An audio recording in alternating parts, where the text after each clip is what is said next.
Good morning everyone. So today we will be discussing about wells. So in the previous slide we have been discussed about the infiltration galleries, springs, aquifers and unconfined aquifers. We have already been discussed. So in this slide we will be discussing about today wells. All of us know wells and we are also using the wells in our villages, in our houses. We are also using the wells.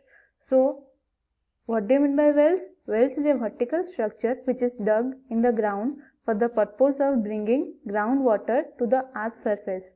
And what are the classifications of the wells? There are two types of wells. First is open wells, second is tube wells.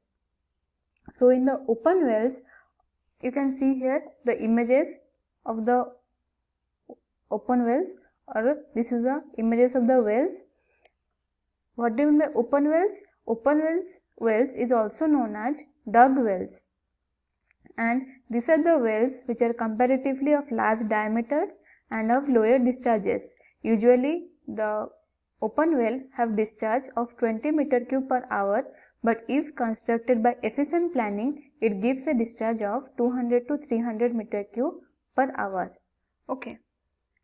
So they are constructed of diameter of about 1 to 10 meter and have depth of about 2 to 20 meter. You can see here the images I have been showing here. So it is a diameter of about 1 to 10 meter and have a depth it is having of 2 to 20 meter, and they are constructed by digging. Therefore they are known as dug wells. I have already told you before, open wells are also known as dug wells. So second one is that is tube wells. A tube well is a long pipe sunk in ground intercepting one or more water bearing strata.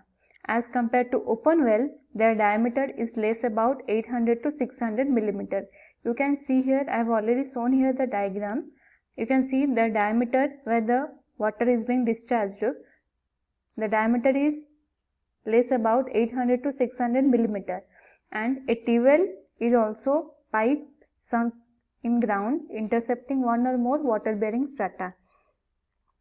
Okay, so these are the types of wells and or what they mean by wells. Next we will be reading about that is specific yield of wells. So all of us know wells, what they mean by wells, all of us has been read. So today we will now discuss about that is specific yield of wells. So what do you mean by specific yield of wells?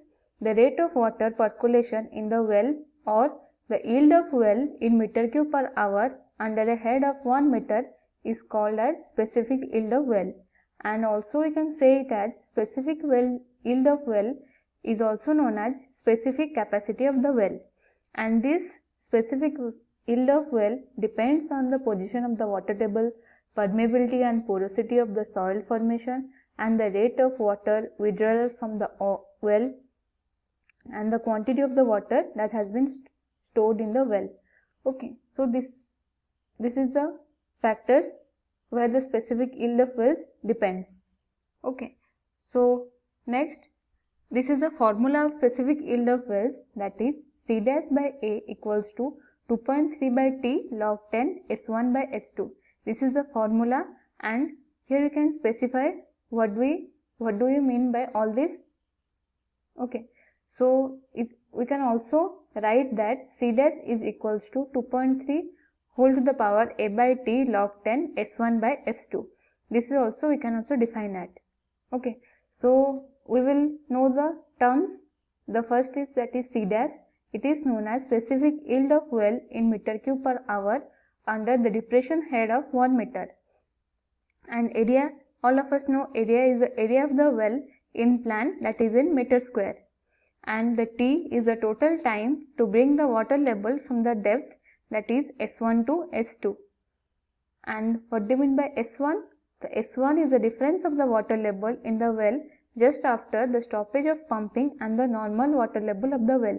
So we can say that S1 means the difference between the normal water level to the water level in the well just after the storage of pumping.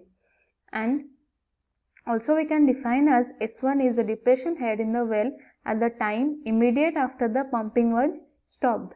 So next is that is S2 it is defined as S2 is the difference of the water level in the well after the time t and the normal water level of the well.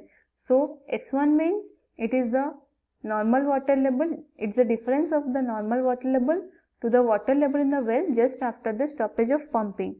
And S2 means it is the normal water level, difference of the normal water level to the water level in the well after the time. So we can say it as that is S2. Also we can define as the S2 is the depression head in the well at the time t after the pumping has been stopped. Okay, so here is one of the formula of specific yield of well, how we will calculate the specific yield of well. So we can say that a well 3 meter in diameter has its normal water level 3 meter below the ground level. By pumping, the water level in a well depressed to 10 meter below the ground level. In a time of 4 hours, the water is raised by 5 meters. Calculate the specific yield of well. As you all of us know, this is the formula of specific yield of well, that is C dash equals to 2.3 whole to the power a by t log 10 S1 by S2. So by using this, we will find out the specific yield of well. So if we will do the diagram for the better understanding, we can see here this is the ground level. I have shown you this is the diagram images of this problem. This is the ground level and a well of 3 meter in diameter. This is the diameter that is of diameter of the well that is of 3 meter. Has its normal water level 3 meter below the ground level. From the ground level below, that is the 3 meter, that is the normal water level. You can see here, I have shown here, and by pumping, the water level in a well is depressed to 10 meter below the ground level. Okay, you can see here, below the ground level, the water level is depressed by pumping. So, you can say that 3 plus 7, that is 10. Okay, so we can say the water level after pumping is here, that is 7 meter. We can take it as that is S1. And in a time of 4 hours, the water rises by 5 meters. I have already told, in a time of 4 hours, after 4 hours, the water has been raised up to 5 meters. And calculate the specific yield of well. That is, here you can say it as S2 equals to 2 meter. So, we will first give the given data. D, that is diameter, is equals to 3 meter, and S1, that is 7 meter, and S2, that is 2 meter, and the time after pumping, that is 4 hours. So by putting all this data, we can find out the specific yield of well, that is C dash is equals to 2.3 whole to the power a by t log 10 S1 by S2. So we'll find out first the area. So while finding the area equals to pi by 4 into d square, that is pi by 4 in d square, that is we can take it as diameter, that is 3 square, equals to, we will find the value of area, that is 7.06 meter square. By putting this all the formula, we can find out the specific yield of well. So we can say that C dash is equals to 2.3 whole to the power area, that is 7.06 by t after time is 4 hours log 10 S1, that is we have got the value, that is 7, and S2, that is 2. So we will find out the value of specific yield of well, that is C dash is equals to 2.208 meter cube per hour. Okay, so this is the formula. By putting this formula, we have find out the specific yield of well. Okay, so next we will be reading about, that is yield of well.